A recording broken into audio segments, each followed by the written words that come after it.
પતિની હત્યા બાદ બાથરૂમમાં દાટી દીધો મૃતદેહ. 45 દિવસ સુધી ગુમ હોવાનું કર્યું નાટક.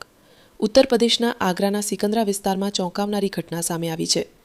આરોપ છે કે એક મહિલાએ પોતાના પતિની હત્યા કર્યા બાદ તેનો મૃતદેહ ઘરના બાથરૂમમાં દાટી દીધો અને કોઈને શંકા ન જાય તે માટે બાથરૂમમાં નવી ટાઇલ્સ પણ લગાવી દીધી. આરોપી મહિલાએ લગભગ 45 દિવસ સુધી પતિ ગુમ હોવાનું નાટક કર્યું હતું.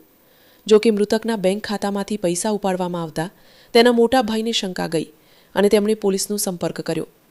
શુક્રવારે પોલીસ ઓળખની ચકાસણી માટે ઘરે પહોંચી ત્યારે મહિલાના વર્તનમાં ગભરાટ દેખાતા કડક પૂછપરછ કરવામાં આવી.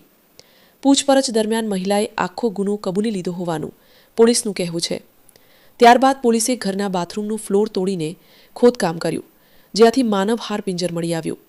હાડપિંજરને ફોરેન્સિક તપાસ માટે મોકલવામાં આવ્યું છે. હાલ આરોપી પત્નીને પોલીસ કસ્ટડીમાં રાખી વધુ પૂછપરછ ચાલી રહી છે.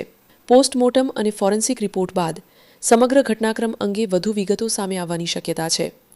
આ માહિતી પ્રાથમિક પોલીસ તપાસ અને ઉપલબ્ધ અહેવાલોના આધારે છે. તપાસ પૂર્ણ થયા બાદ સત્તાવાર વિગતોમાં ફેરફાર થઈ શકે છે.